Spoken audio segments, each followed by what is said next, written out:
Muito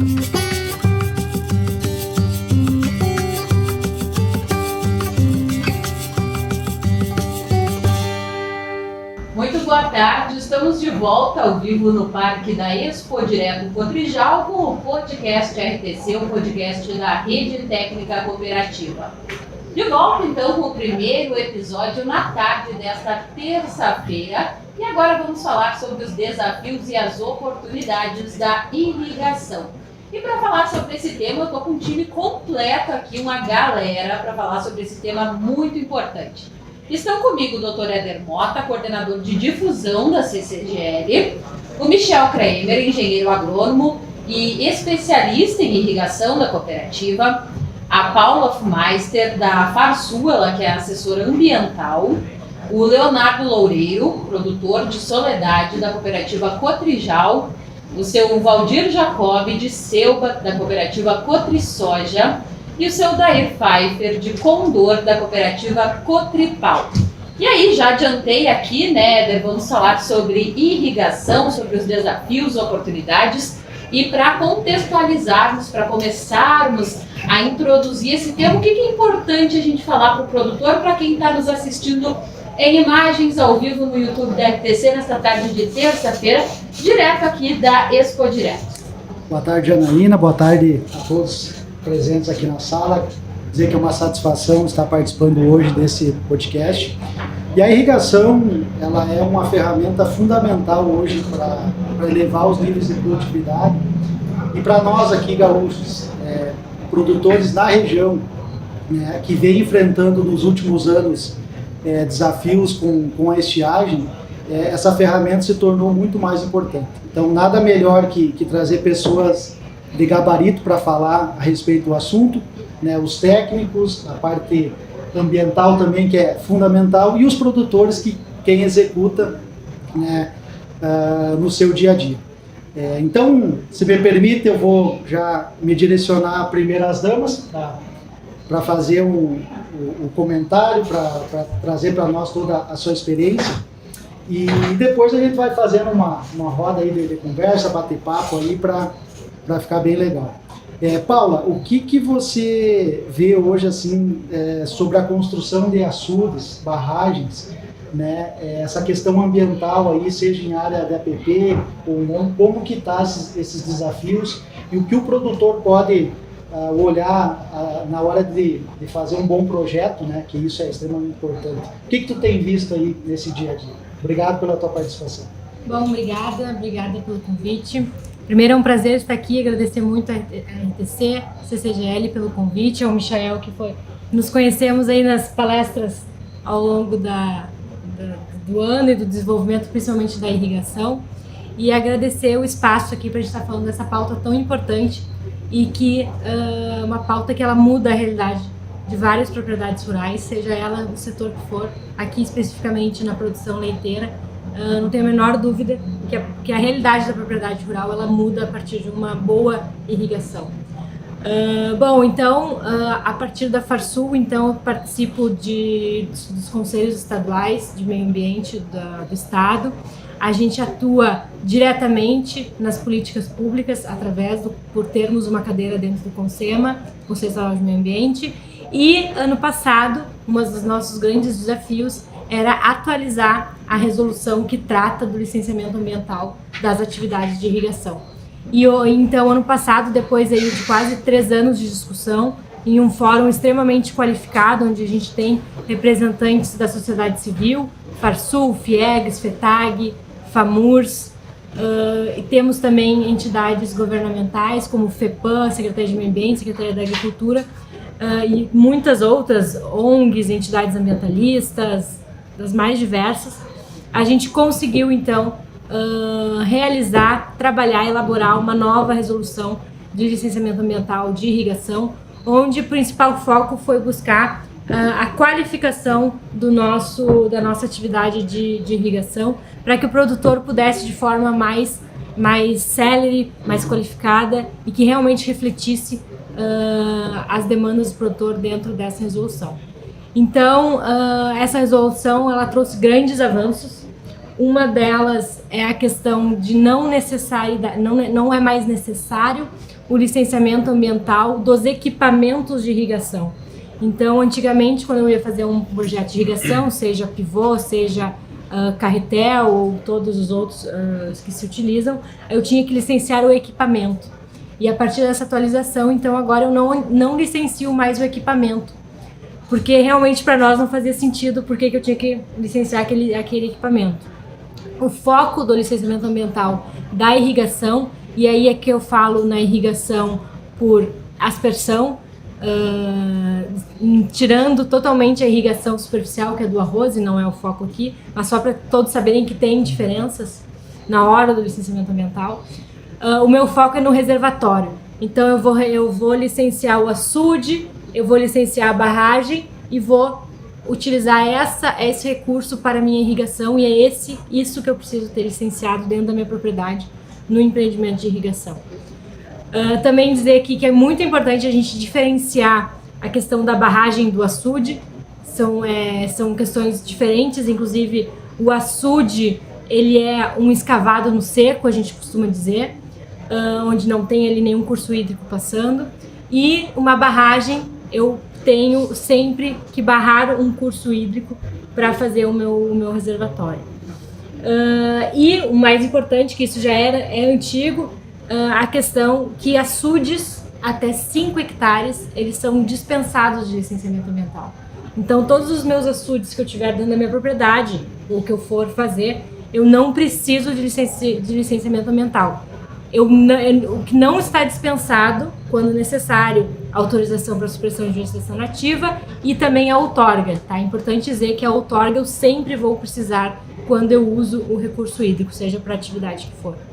E também aí, até 5 hectares, então o açude ele é isento. De 5,01 hectares até 25 hectares, competência municipal, então eu licencio a partir da minha Secretaria Municipal de Meio Ambiente do meu município, e a partir acima desse porte, aí a competência estadual, a gente vai para a FEPAM.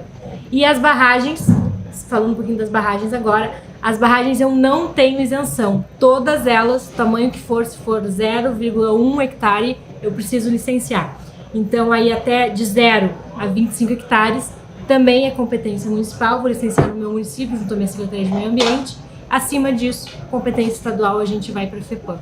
Mas esse foi um dos nossos principais avanços nessa resolução, foi essa questão dos equipamentos, que a gente não precisa mais de licenciamento, e foco no reservatório. Aqui na região, eu sei que tem alguns rios mais fortes, umas sangas mais fortes. Quando eu faço captação direta, pego diretamente do rio, sem fazer nenhuma intervenção no rio, não posso nem fazer um levantamento de nível. Quando eu faço uma captação direta, é isento de licenciamento ambiental. Então eu também não preciso de licenciamento ambiental para captação direta. Não querendo monopolizar, mas já fazendo uma contribuição bem completa aí dessa atualização da resolução. Essa foi super recente, a gente atualizou essa resolução, foi homologado na Expo Inter do ano passado. Então, os municípios já estão sabendo. Hoje de manhã aqui na Expo Direto a gente teve uma palestra da FEPAM sobre esse assunto. E hoje, no final do dia, a gente também tem nós vamos participar de uma capacitação que a SEMA e a FEPAM vão fazer aos municípios sobre o licenciamento ambiental.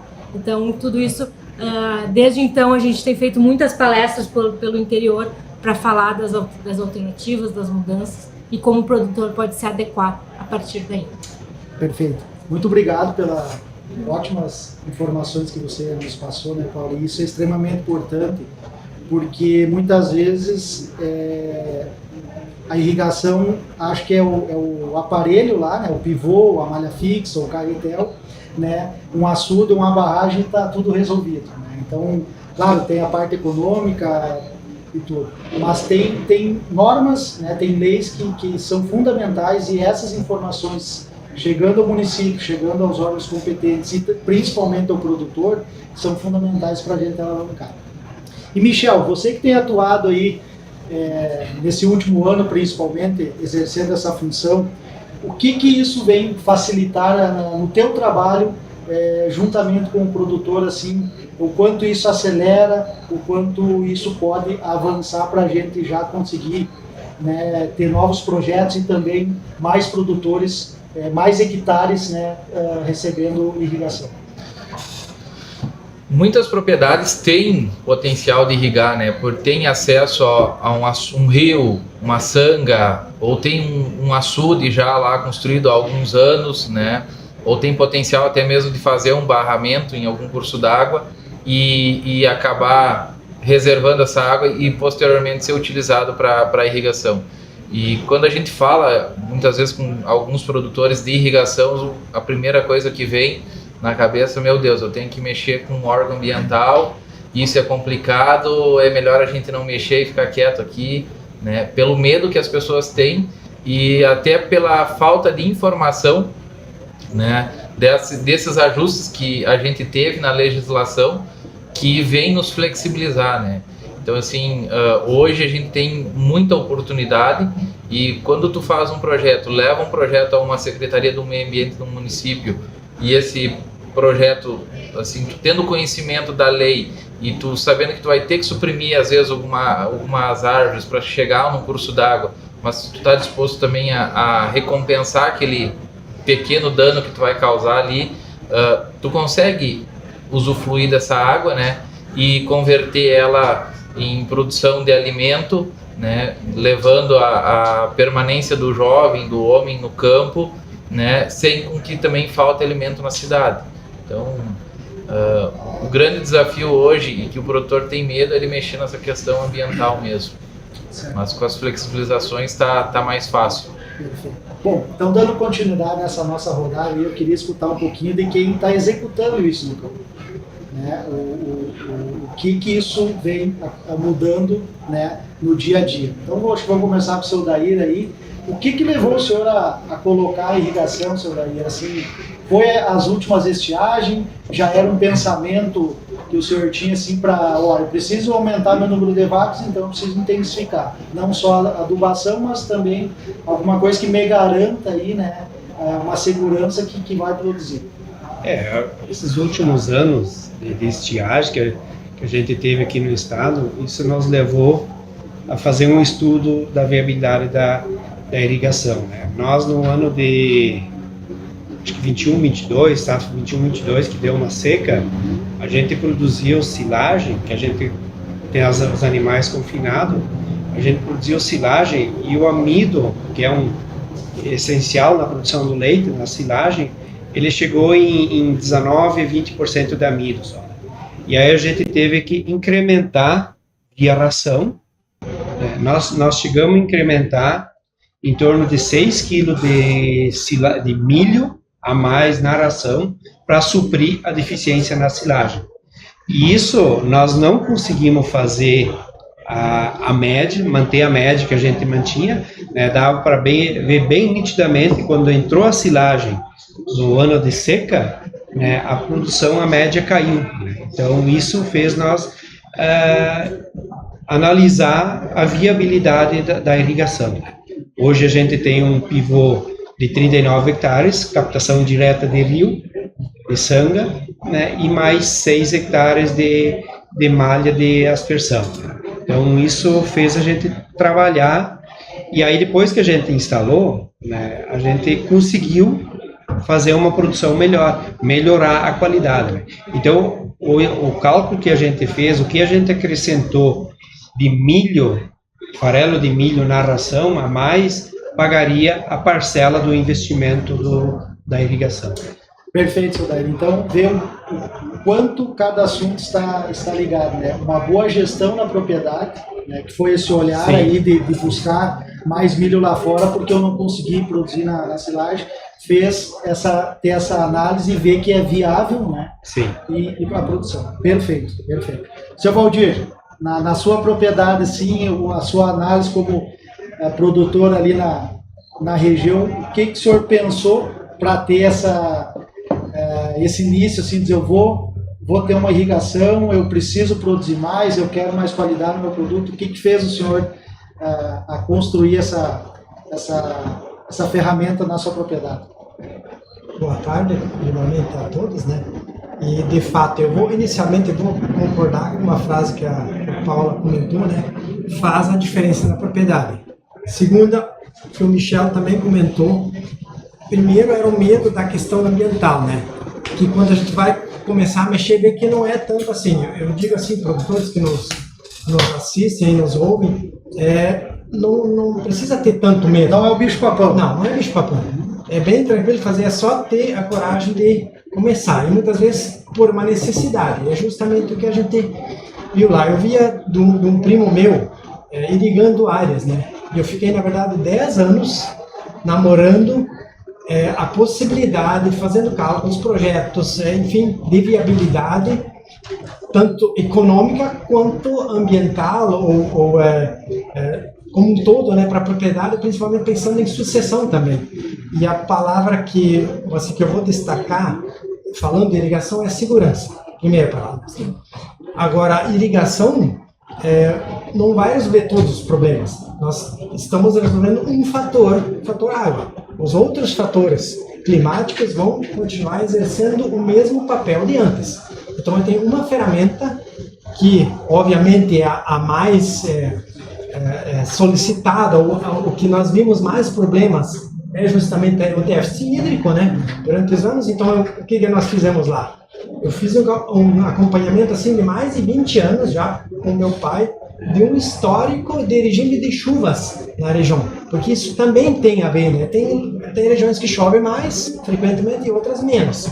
Então a gente vinha de um histórico, de um déficit hídrico maior do que muitas vezes a vizinhança, né? Então é um dos fatores. E outro, como eu vinha produzindo bem quando chovia, eu identifiquei que a necessidade limitadora, o maior limitador que eu tinha era de fato água, e não nutricional ou qualquer outro fator. Então, são fatores que pesam, né?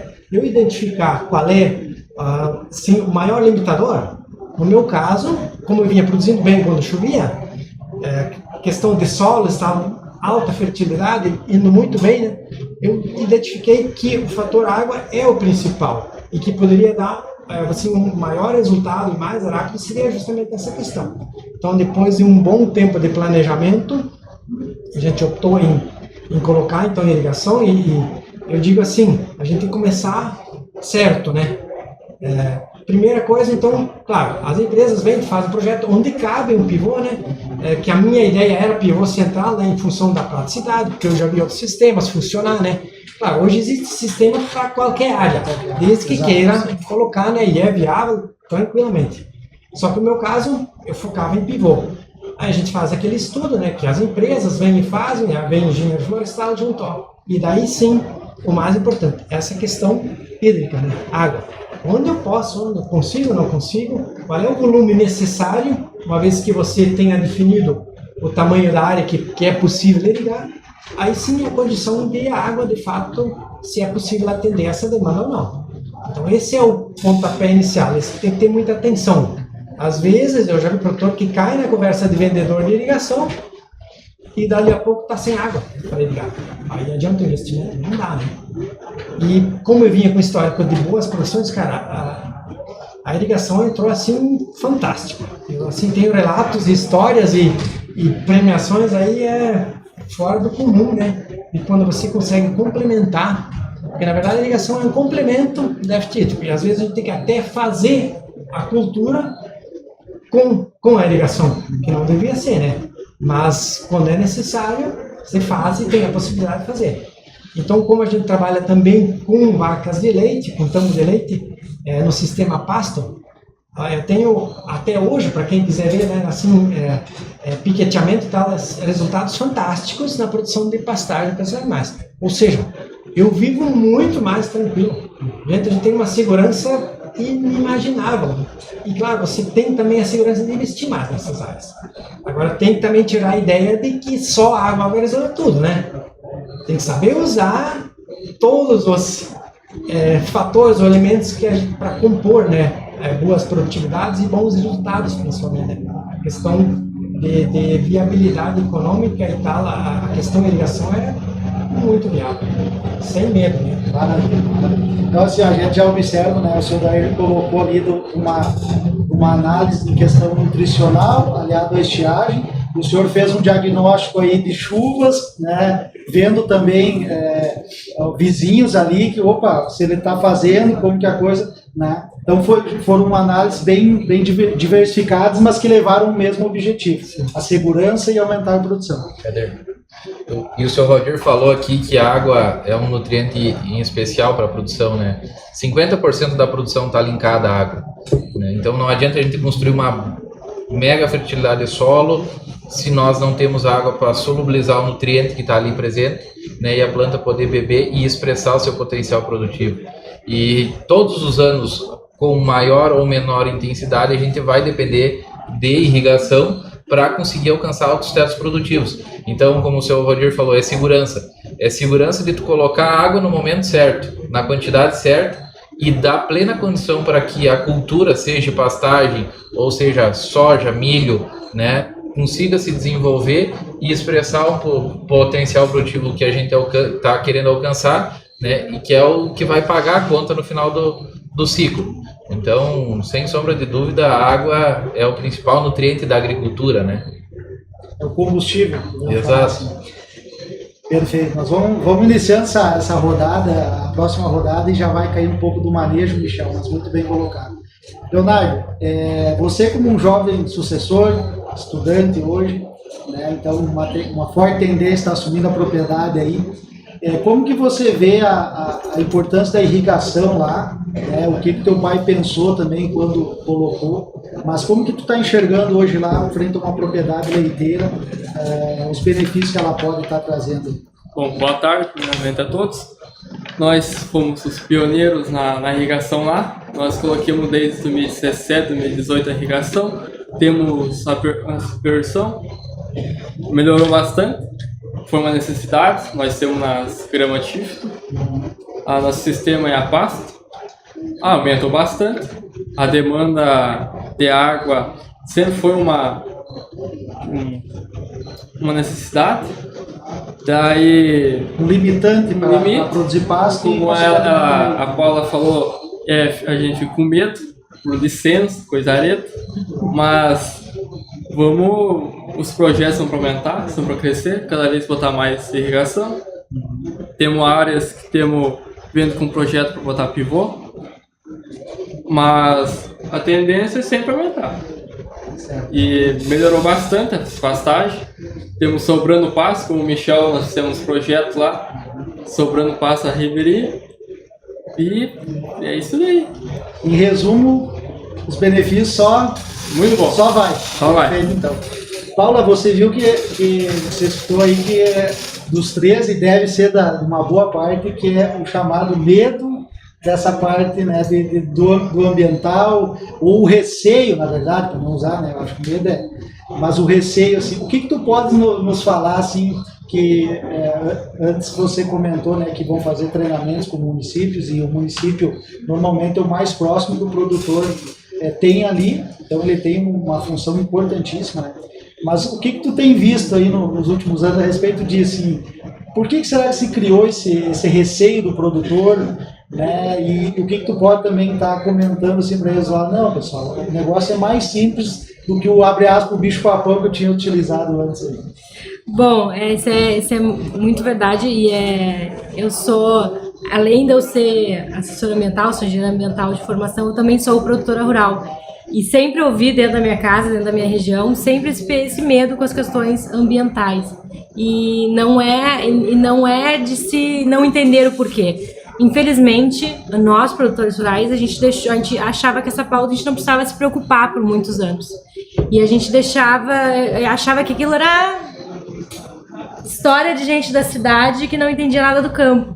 Só que, infelizmente, eles acabaram criando resoluções, legislações, que hoje nós precisamos nos adequar a elas. E aí foi o ponto em que produtores rurais, através da CNA, Federação da Agricultura, abriram os olhos e entenderam, não, peraí, como é que estão dentro de uma sala com ar-condicionado definindo o que eu lá no campo, no sol, tenho que fazer? Faltou participar dessa construção, Paula. Exato. E agora, então, já há alguns anos e começaram a vir também as demandas aos produtores rurais, E outro erro grande que ocorreu aí das entidades que chegavam multando, chegavam autuando, embargando áreas. E isso é um erro enorme, porque eu, produtor, estou lá produzindo, eu não estou fazendo nada de mal para o meu negócio. Bem pelo contrário, eu quero que ele fique cada vez melhor e que eu consiga produzir mais e melhor. Então, a partir desse momento, as entidades começaram a se preocupar mais com essa pauta, começaram a entender o viés, a participar de discussões, fóruns, participar também de onde eu posso atuar, como é que eu posso, se eu tenho que conversar com políticos para buscar alterar a lei, ou se eu tenho que estar dentro dos conselhos estaduais para buscar alterar a resolução. E a partir desse momento, a partir das federações se unirem, aí eu cito FETAG, Farsul, de novo, Fiergues e FAMURS também, que somos muito bem alinhados, unirmos forças e buscarmos soluções para algo que a gente precisava para desenvolvimento econômico. Não tem como ter desenvolvimento ecológico, ter questões ecológicas, tem que ter o desenvolvimento econômico. Se eu estou em casa passando fome, eu não estou preocupada com questões ambientais. Então, isso tudo precisa andar em conjunto. Então, e essa resolução da irrigação é um exemplo disso. A resolução da irrigação, a primeira que agora foi revogada, ela foi feita em 2016, já com a participação efetiva das entidades dentro do Conselho Estadual de Meio Ambiente, onde regrou a atividade de irrigação. Isso lá em 2016. Ao longo dos anos, a gente viu que a gente precisava melhorar, atualizar, e até pelas tecnologias novas que nós temos hoje no mercado. Então, em 2022, a gente, através do Conselho, também buscamos atualizar essa resolução, e que foi aí quase 3 anos de discussão, e que a gente conseguiu, ano passado, então, atualizar. E é importante dizer, as resoluções a nível de Conselho Estadual, resolução, instrução normativa, elas são vivas. Elas precisam se adequar com a realidade que a gente tem hoje. Então, esse é um exemplo, a irrigação é um exemplo do empreendimento que é licenciável, mas que a gente consegue, temos que fazer ele de forma muito viável. Produtores de leite normalmente fazem captação direta, que foi o exemplo aqui, eu não sei como é que é a forma de captação. De açude eu tenho lá. Açudes, então açudes, barragens acho que até de menor quantidade, mas açudes, imagina, açudes até 5 hectares são isentos de licenciamento ambiental. Então, e é uma área interessante para irrigação de leite, de pecuária. Então, aí que eu digo, é importante estar ligado aos sindicatos rurais, sindicatos de trabalhadores rurais, para buscar também as informações de como fazer e para depois não ser surpreendido de forma negativa com autuações e tudo mais. Mas e acreditamos que essas questões como a captação direta, que eu não preciso mais do licenciamento ambiental do meu equipamento, se o senhor não tinha uma licença ambiental, agora não precisa se preocupar mais, porque a captação direta ela é isenta de licenciamento. E o meu local, os meus equipamentos também são isentos de licenciamento. Então, esses destraves que a gente consegue, esses avanços que a gente consegue. E outra questão também muito importante que a gente está falando aqui, e é importante dizer, quando nós estamos facilitando um processo de licenciamento ambiental, ele nem sempre quer dizer que ele vai ser mais brando. Muitas vezes ele é necessário para aquilo. Tem muitos casos que eu sou muito excessiva nas minhas necessidades. Então, isso nos regramentos.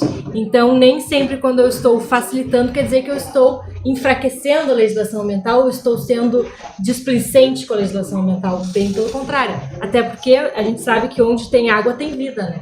Então, sempre que eu tenho um projeto, uma irrigação, eu vou ter uma melhoria ali do meu ambiente como um todo. Não só no meu negócio, mas também no meu ambiente onde ela está. Perfeito. Então, assim, a gente até usou aquela palavra receio, mas diante das suas colocações, uma barreira que talvez se tinha, ela começou a ser quebrada, foi totalmente quebrada a partir dessa discussão e aproximação. E justamente quem vivencia o dia a dia sabe dos seus desafios, e muitas vezes quem está no escritório e faz um trabalho também extremamente importante, a hora que junta isso aí consegue né, ter diretrizes, normas, leis muito mais assertivas, né, para a gente avançar. Michel, bom, a gente escutou aqui, né, que cada um viu a sua forma importante na sua propriedade, mas também não podemos deixar de comentar assim que eu coloquei irrigação, posso sentar na sombra e está tudo resolvido, produção garantida. O seu Valdir comentou ali que a gente precisa olhar para baixo, a gente precisa olhar para onde vai ter a comida e essa água vai ajudar a planta a aproveitar essa comida. Mas nós precisamos cuidar do solo também, né? Falando um pouquinho de solo e tal, como que tu vê os desafios hoje do produtor que coloca irrigação? Porque a gente, querendo ou não, está mudando aquele ambiente, né? A gente vai ter calor, por exemplo, no verão, tem um comprimento do dia maior e a gente está colocando água porque criamos o sistema. Mas quais são os desafios aí que tu vê hoje, que tu vivencia e poderia comentar conosco aí? Nessa questão de fertilidade do solo, nós temos que pensar na estruturação do solo, química, física e biológica, né? Vamos começar pela física. Então, assim, que é algo que a gente pouco fala hoje e é um elemento muito importante porque a física de solo vai ajudar nós a reter um monte de água quando chove e nós temos chuvas volumosas, né? E aí a irrigação ela vai vir depois para ajudar a suplementar. Então, eu tendo uma física de solo bem estruturada, eu consigo reter a água das chuvas, as raízes conseguem se desenvolver e alcançar camadas mais profundas, onde a água está em maior reserva, né? E aí depois eu entro com a irrigação, vindo como uma fonte de suplemento. Muitas vezes a água que a gente coloca via irrigação vai ficar na camada mais superficial do solo, que é a camada que tem a maior disponibilidade de nutriente, ajudando com que a planta absorva esse nutriente, né? Mas é importante essa questão física, né? Para que a gente consiga reservar bastante água, a raiz possa se desenvolver, a água que a gente colocar durante a irrigação também possa infiltrar nesse solo, né? Então não tenhamos solos compactados.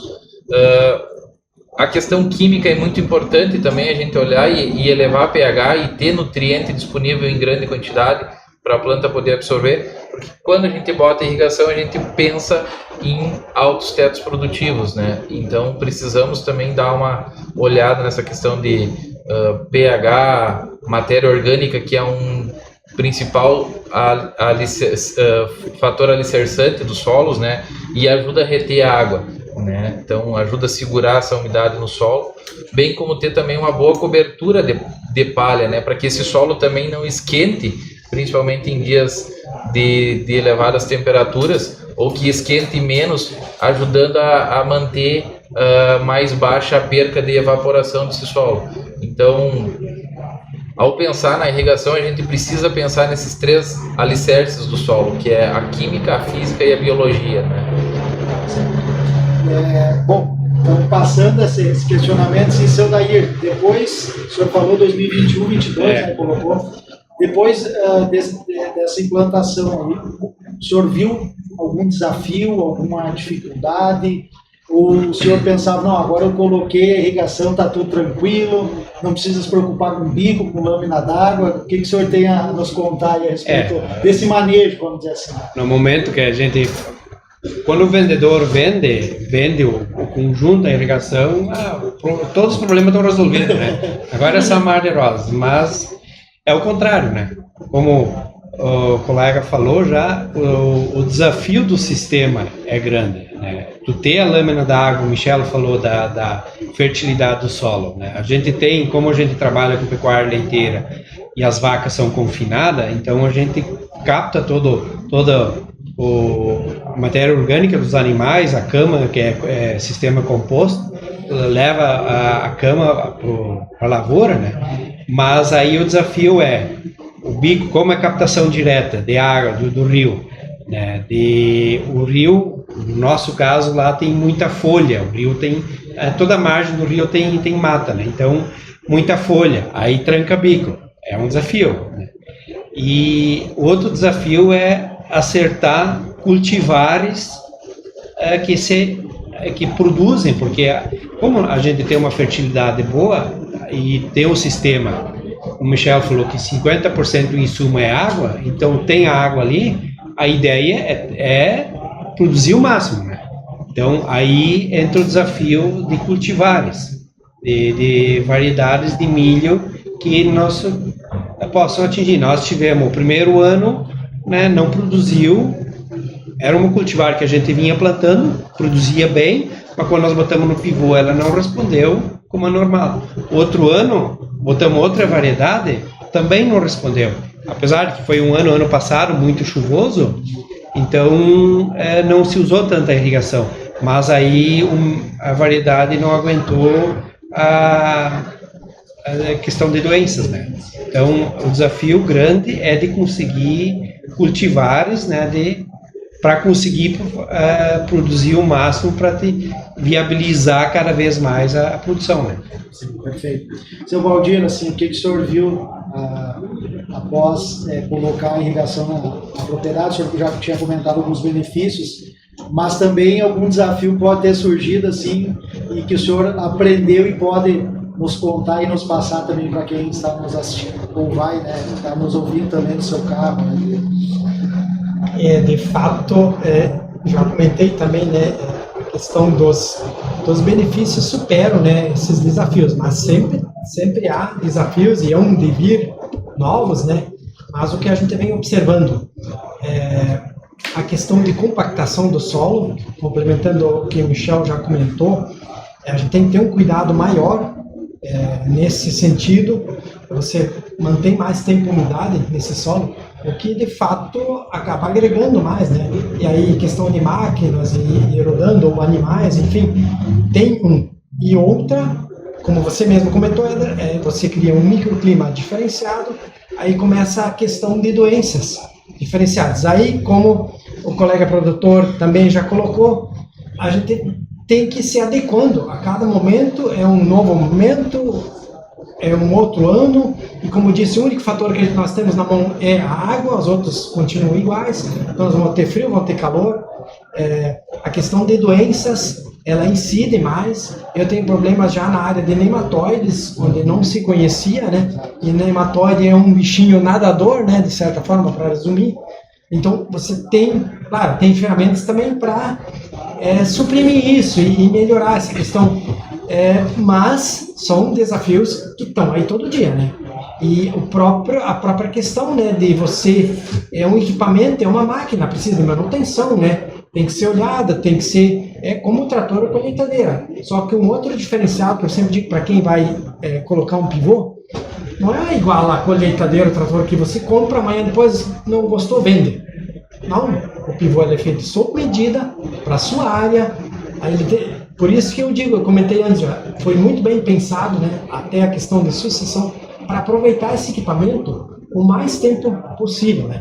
Ele tem uma vida útil muito alta e fica, vamos dizer assim, muito viável. Só que desafios nós vamos ter, né? E sempre vem novos desafios por aí. Mas o que eu vi, assim, até o momento, eu tenho desde 2020, são esses desafios. E claro, dá o serviço de você olhar, ver se não tem bico entupido, embora que eu tenho um açude, não tem muito problema nessa questão. Mas eu tenho 2 pivôs, né? E são conjugados. Então eu tenho que rotacionar as culturas, o que vai num ano, digamos que milho tem uma época que tem uma necessidade hídrica diferente de soja em outra época, e já não coincide a mesma época. Então eu consigo trabalhar com eles alternados, sem prejudicar uma ou outra cultura, ou pastagem que seja. Mas aí já dá um serviço também maior, tem que mudar o registro, né? Tem que ajustar um ou outro para programar ele, para funcionar tantas horas, enfim. Também dá trabalho, não é só apertar o botão e esquecer, né? Então, também... Queres comentar algo? Fazendo um complemento ao que o seu Valdir falou aqui, dessa questão de compactação, realmente, muitas vezes tu está trabalhando em solo mais úmido, né? E tu também tem um aumento na taxa de composição de matéria orgânica, no consumo dessa palhada, porque tu no verão tu tem altas temperaturas e tu tá molhando, né? Para dar condição da planta estar se alimentando, se desenvolvendo.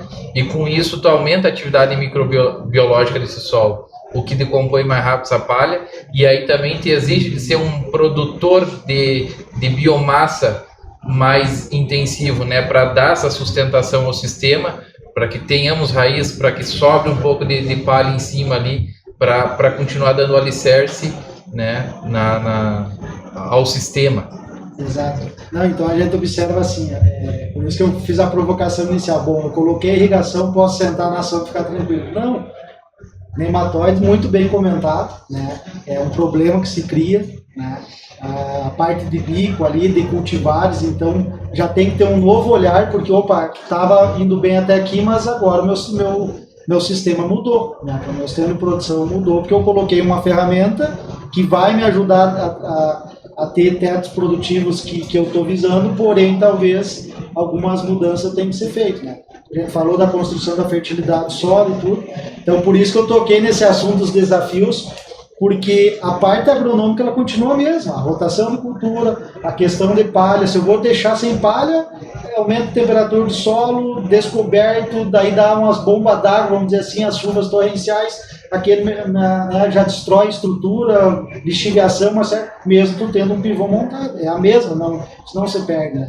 E vale ressaltar também, Éder, o seu Valdir falou de nematóide, de doenças. Hoje nós temos um pivô que a gente acompanha, está dando assessoria aí, que começou a aparecer doenças, e a doença vem aumentando. E aí a preocupação do produtor, o que é que nós vamos fazer e o quanto rápido nós vamos intervir para estancar essa doença, porque senão isso aí vai, daqui a pouco toma 1 hectare, 2 da área, né? Então, tu tá observando a tua área praticamente semanalmente e tomar as decisão rápida, né? Para conseguir evitar que os problemas aumentem, né? Leonardo, você falou ali que hoje está no Tifton, né, essa irrigação. Vocês pretendem colocar, por exemplo, para a produção de milho? Qual que é a visão que vocês estão tendo ali na propriedade? Assim, volto a dizer, você como futuro sucessor aí, você já pretende ter o máximo possível da área irrigada na propriedade? O que tu tem pensado aí nos próximos anos? Bom, nós pensamos em aumentar as áreas, talvez botar nos milho, é óbvio, mas o desafio às vezes é captar uma água do açude também, tranca os bicos, aumentar cada vez mais a área da irrigação, ter pastagem, principalmente tifto, as médias das vacas estão aumentando bastante.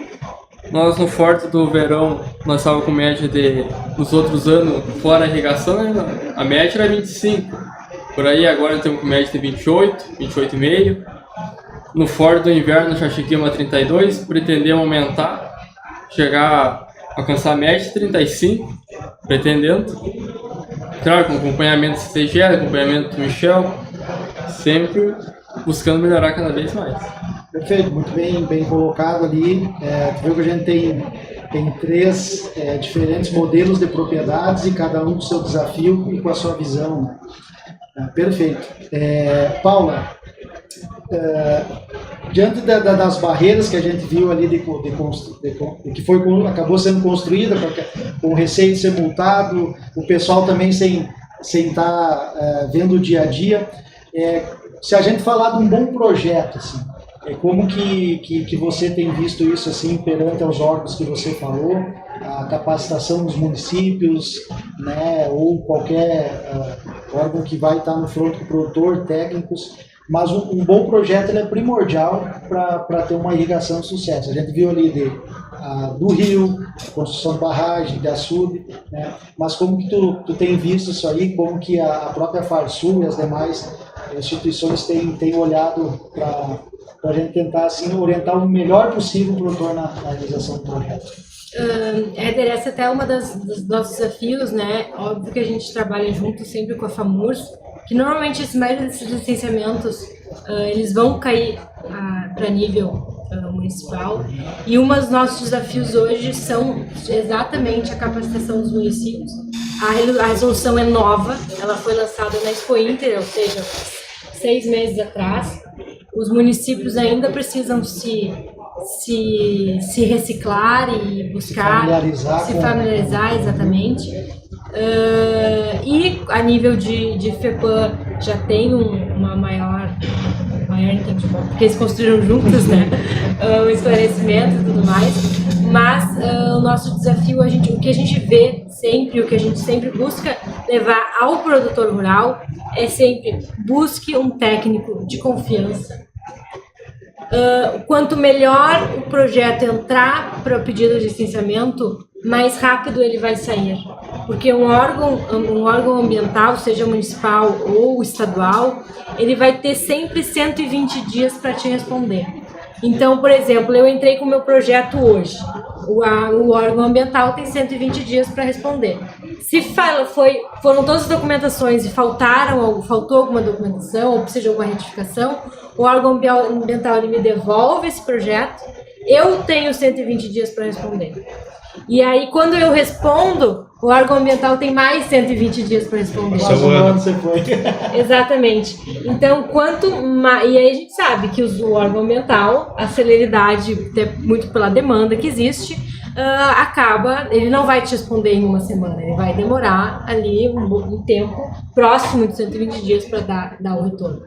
Então, nossa fala aos produtores não precisa saber exatamente o que o teu técnico está fazendo, mas saiba a que pé anda o teu projeto, como é que ele foi protocolado, se já teve resposta ou não do órgão ambiental, porque a gente, como produtor rural, a gente já tem muita demanda, né? A gente precisa saber se vai chover, a gente precisa saber se o gado está bem alimentado, se o caminhão do leite vai chegar, tem que estar preocupado com tudo, tem que saber de mecânica para o trator, então tudo isso tem que saber, e é importante que o produtor minimamente saiba o andamento do seu processo, para saber como é que ele está e os passos que ele precisa tomar junto com o técnico. A gente tem técnicos excelentes no mercado, com certeza o Michel conhece, trabalha com toda essa dedicação, mas é importante que o produtor rural saiba e tenha esse entendimento. Mas só para falar um pouquinho aqui sobre a questão da segurança, foi uma questão que até não falei na fala inicial, mas hoje a gente sabe o quão difícil está para a gente buscar seguros para as nossas atividades produtivas, né? O quão difícil e o quão caro está, cada vez mais caro, para buscar o seguro das nossas atividades agrícolas. E o pivô, ele é um seguro também para minha propriedade rural, e a gente entende também ele como um chamariz para a juventude, porque a juventude não vai vir cuidar do meu negócio se ele me vê passando trabalho, que cada ano eu tenho uma estiagem mais difícil que a outra, que o meu gado minhas vacas estão precisando cada vez mais demanda. Então, sem dúvida, é mais um instrumento para eu ter um chamariz para a juventude para dentro do campo, porque ele busca tecnologia. A gente sabe o quanto os jovens hoje estão conectados, sabem o que está acontecendo no mundo afora aí, e é um chamariz, é uma tecnologia nova para colocar no campo e que traz também essa vontade muito maior dos jovens estarem no campo e seguirem produzindo cada vez mais melhor, de forma mais adequada. Perfeito. E eu toquei nesse assunto, projetos, e fosse feliz em falar ali, escolher um bom técnico ali, ou quem vai fazer a assistência, né, é fundamental, porque são vários processos, e esse processo tem os seus dias, e quando vê passou um ano, ou seja, passou praticamente 2 safras ali, né, verão e inverno, e nesse sentido, Michel, eu queria direcionar assim, nós temos um dia 25 graus, é maio, é uma lâmina d'água, vamos dizer, eu não vou dizer um tipo de irrigação, mas é uma necessidade. Agora, eu tenho um dezembro, um janeiro, um dia comprido, 35, 38 graus, né? O meu milho precisando ali. Então, o desenho desse bom projeto, como que você enxerga assim, essa parte da lâmina d'água, como você tem comentado com os produtores no dia a dia, né? Porque a Paula comentou, o produtor ele faz economia, ele faz administração, ele faz veterinária, agronomia, ele faz tudo no dia na propriedade. Bastou ele sair da porta ali, ele tem diversas áreas que ele atende o vendedor, né, ele atende o técnico, então a agenda é cheia. Né? O que pode nos falar aí, Michel? Eu tenho pensado e levado a mensagem para os produtores da gente, no momento de fazer um projeto de irrigação, e especialmente pivô, né, que é um projeto, como o seu Valdir falou, que é personalizado. Eu ia brincar até que é um casamento, né? Aquilo ali é praticamente para a vida.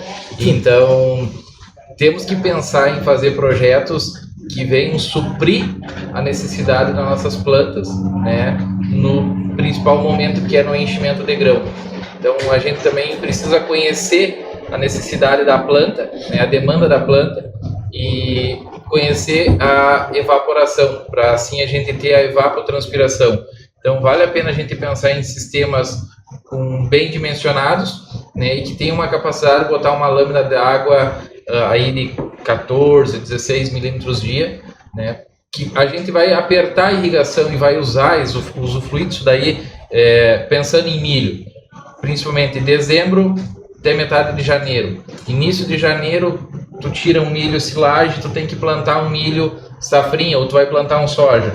Se tu tem um equipamento com uma lâmina muito baixa, daqui a pouco tu não está nem suprindo o que a planta está necessitando, né? E como as temperaturas estão subindo ao longo do tempo e a umidade do ar está baixando em função desses períodos de falta de chuva, a nossa evapotranspiração está maior. Então é importante a gente ter um equipamento que nos dê essa condição de botar uma lâmina de água maior e com frequência, né? Também é importante, nós temos hoje o maior pivô, acho que é 420 hectares, que está na Bahia. Então, pensar em, às vezes, um projeto um pouco menor, não tão grande. Por exemplo, na região de Cruz Alta, nós temos pivô com 120 hectares, mas ele não faz o giro em 21 horas, né? Então, pensar num sistema que a gente consiga fazer o giro em toda a área em pelo menos 21 horas e dando uma lâmina de água um pouco mais elevada, né, para poder suprir essa demanda da planta. Por isso a importância do bom projeto, né? Para justamente você fazer com uma sobra, né, e não ficar apertado. Botei irrigação e não me entregou o que eu precisava. Então, por isso que eu toquei nesse assunto e fui direcionando aí. Muitas vezes, só complementar Claro, com o Michel, muitas vezes o vendedor, tu vai querer botar um pivô, tu vai pegar várias cotações, né? Tu vai ver preços, né? E aí muitas vezes um vendedor, para ganhar o negócio, ele te diz que uma lâmina de água é suficiente, vamos dizer assim, 10, 11 milímetros, né, em 21 horas, mas tu vai botar 11 milímetros numa temperatura de 35 graus em dezembro, trabalhando 21 horas, tu vai aproveitar nem a metade disso. Pega o exemplo de hoje, o sol que tem hoje, tu vai estar irrigando 21 horas, vai irrigar durante o dia, tu não aproveita a água, né? Então, ali a necessidade do produtor ter conhecimento técnico da necessidade da planta e a necessidade hídrica da cultura. A gente fez algumas medições até lá no Dair mesmo, né, Dair? Onde choveu, ele estava irrigando, choveu, nós esperamos passar a chuva, fomos na lavoura e medimos a umidade do solo. E a umidade do solo estava no mínimo que nós precisaríamos ter de capacidade de campo, né? E mesmo assim ele estava irrigando e estava dando condição para a soja se desenvolver. Ontem a gente esteve lá, a gente caminhou, fez algumas coletas de solo e a gente viu que o soja está se desenvolvendo bem, né? Então, claro, se a gente tivesse mais água dentro do sistema, que tivesse algumas pancadas a mais de chuva, certamente a umidade do solo ia estar mais alta. Ontem a gente fez de novo a medição e o solo está assim, está no limite. Então, a irrigação está vindo como uma ferramenta de dar essa condição da planta se desenvolver, né? Sim. Então, perfeito. E assim, a gente já está com quase uma hora de conversa, né? E maravilhoso, informações primordiais, Paula, de cada um de vocês.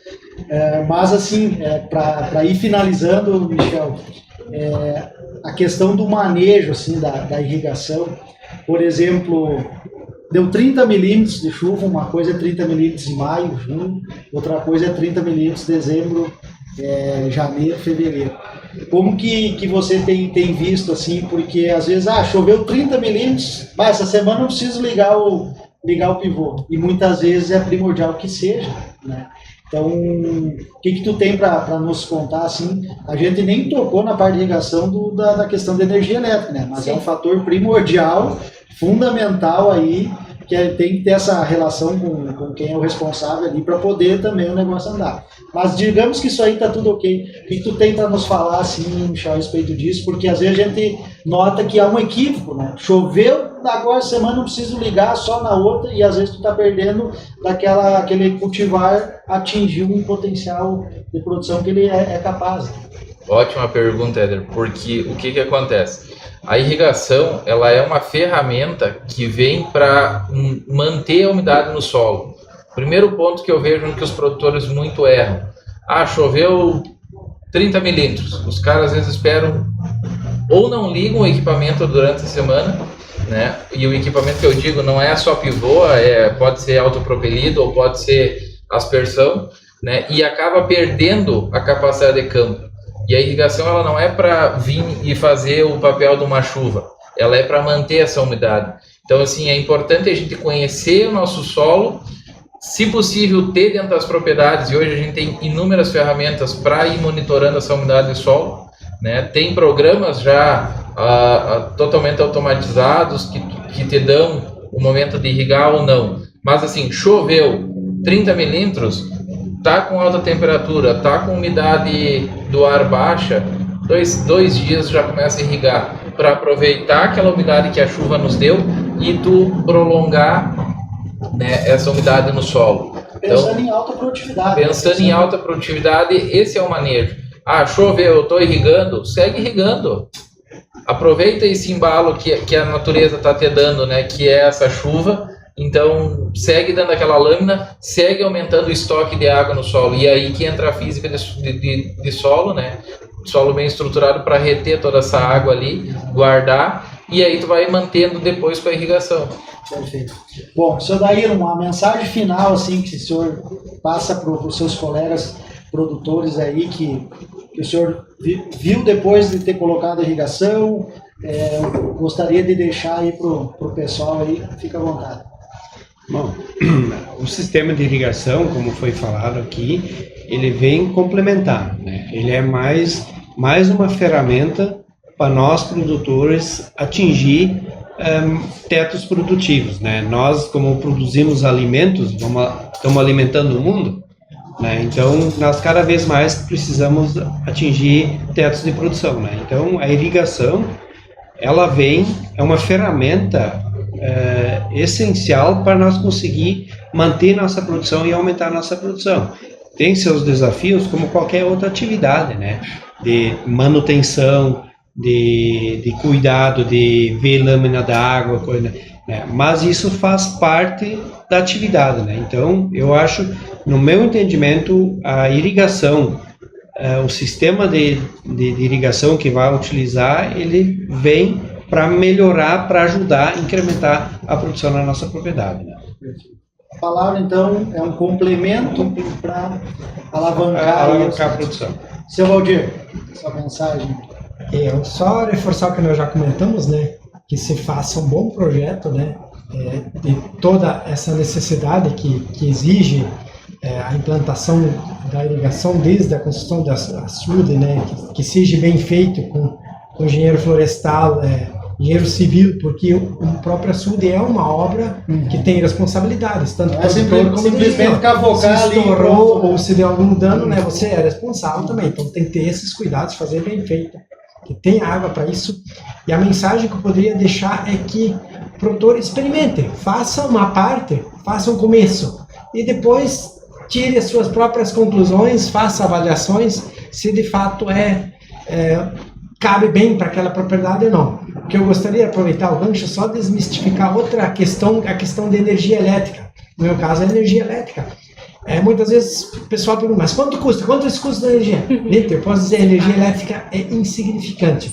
Dá em torno de 2-3% do custo quando num ano normal, ou nem chega a isso no ano normal. Eu tive anos, assim como a gente tem isso num sistema separado de contador, né, de energia elétrica. Sim.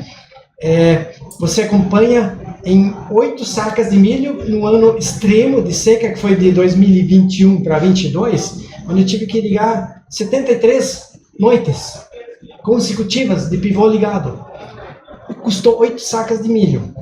Para colher, média 270, em pares até passando de 300. Ou seja, quem não daria isso, né? E em soja, lá quando é muito, 3 sacas. Ou seja, um percentual muito baixo, né? A questão da energia não se preocupe.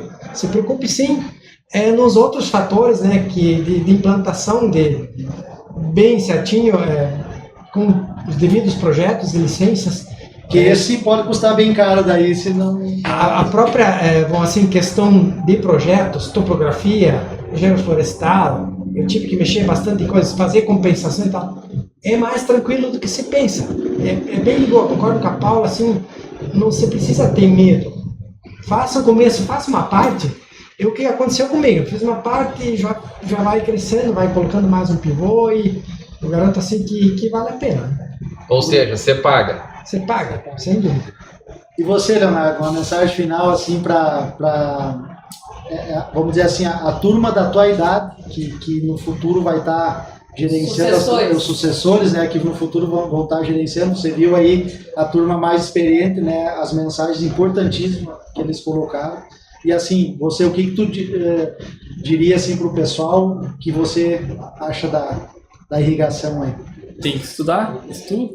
Como eles já falaram, os colegas falaram, é sempre bom avaliar, fazer bons projetos e sempre desafio sempre vai ter e é um risco, mas sempre invista, arrisque, não, e se parte, o tempo se parte. O Dair fez um comentário aqui, só que eu gostaria de pegar esse gancho, né? Muitas vezes a gente tem medo de investir na irrigação, mas será que eu vou ter recurso para pagar? E aí o Dair comentou a respeito de quanto ele gastou a mais comprando milho de fora, né? Que foi um custo extra na dieta. Mas e se ele não tivesse botado esse milho extra para manter a produção? Quanto ele teria perdido de produção? E quanto a gente perde de produção dentro de uma propriedade num ano de estiagem, né? Essa produção que eu estou perdendo, ela paga essa conta. Mas claro que eu não quero só pagar essa conta, eu quero ter mais. Então, principalmente num ano de estiagem, tu tem muita luminosidade, tu tendo água, tu tem um milho de alta capacidade de amido, alta qualidade, que vai te produzir muito mais leite ou grão para pagar a conta, né? Já aproveita tua mensagem final, Michel. A gente teria inúmeros assuntos aí dentro da própria irrigação, né, como valores, foi comentado hoje em termos de custo por hectare, aí, tu tem algum número aí, nós temos no Brasil oportunidades de milhões e milhões de hectares, né, e creio que isso vai acontecendo diante dos assuntos que nós abordamos aqui, como atendendo à legislação, bons projetos, né, quebrando essa barreira que talvez se construiu, mas uma mensagem final, e se tu quiser passar, fica à vontade aí. Eu sou entusiasta da irrigação, né? Tanto é que a civilização humana se desenvolveu e os princípios da irrigação foram na beira do Rio Nilo, né? E aí que começou-se tudo, por irrigação, por inundação, por canais, né? E foi como começou a garantir comida para aquelas populações, né, se desenvolverem. O Rio Grande do Sul tem um enorme potencial de irrigar, né? E eu acredito assim que a gente precisa explorar mais dessa ferramenta dentro das propriedades. Vendo reportagens aí do pessoal produzindo alimento no deserto, né? Como é a região ali de Israel, outras regiões onde tem deserto e aonde entra água, a produção se garante, né?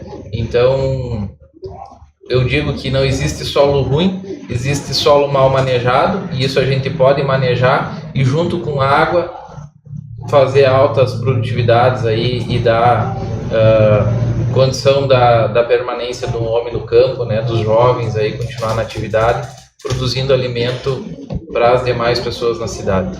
Perfeito, Michel, obrigado, e colocasse a palavra entusiasta, eu acho que é disso que o produtor precisa no campo também, o conhecimento técnico, mas uma pessoa que motive muitas vezes, né, e mostre o benefício que pode. Eu acho que o assunto abordado aqui hoje, trazendo 3 diferentes realidades, foi fundamental para mostrar a oportunidade que a gente tem e de quem está fazendo e vendo os resultados.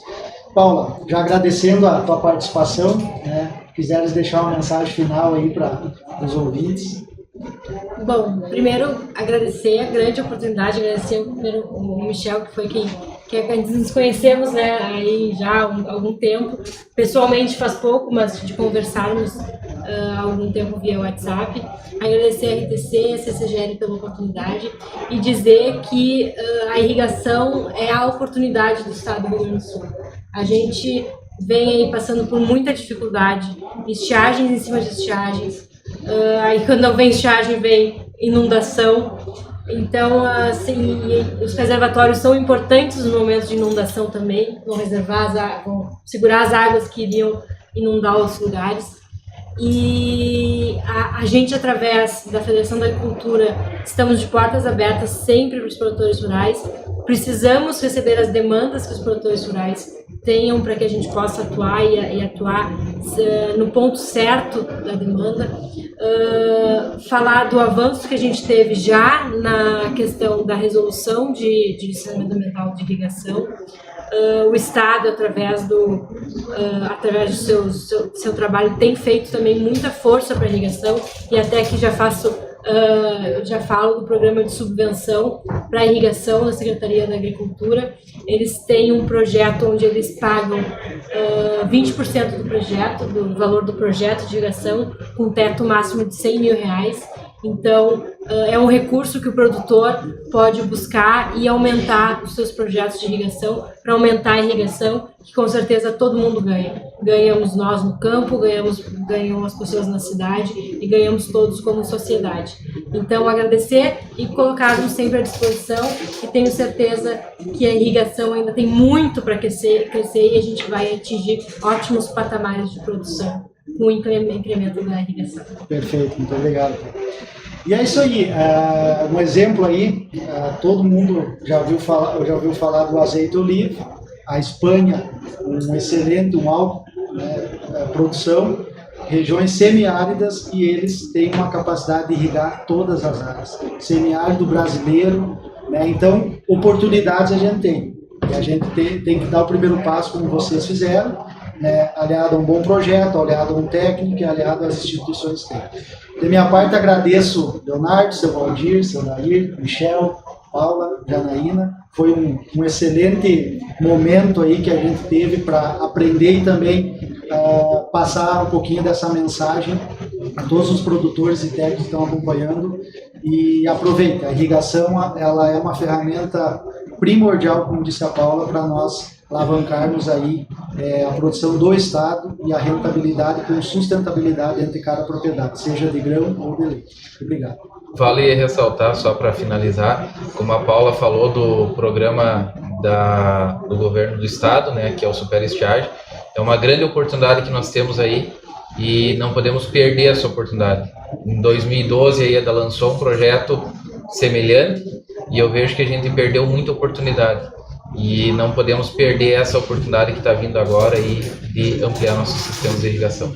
Muito obrigado. Isso aí, muito obrigada, pessoal. Foi um prazer ouvi-los. Os produtores, cada um com suas histórias, né? Mas o que eu percebo que os três têm em comum é essa proximidade com as cooperativas, né, Éder, Michel? Então fica para aqueles que estão nos ouvindo aí, que ficaram com interesse, né, em começar a irrigar, que procurem a sua cooperativa, procurem o departamento técnico para tirar as dúvidas, entrem em contato, caso seja de interesse, com a própria CCGL, com o Michel, né, Michel, para tirar as suas dúvidas, para saber um pouco mais.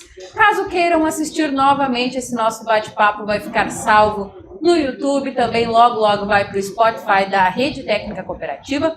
Se você ainda não segue a RTC no Instagram, no Facebook, no YouTube, já nos siga aí, acompanhe sempre com episódios do podcast RTC falando sobre todos os assuntos da atividade produtiva e também com temas sempre atualizados com muita frequência. Logo nós voltamos com mais um ao vivo aqui da Expo Direto Cotrijal, tem mais episódio hoje, amanhã também tem ao vivo aqui da Expo Direto, amanhã tem Fórum do Leite, ainda tem muita coisa para acontecer até o final da Expo Direto. Continua conosco nos acompanhando e até a próxima.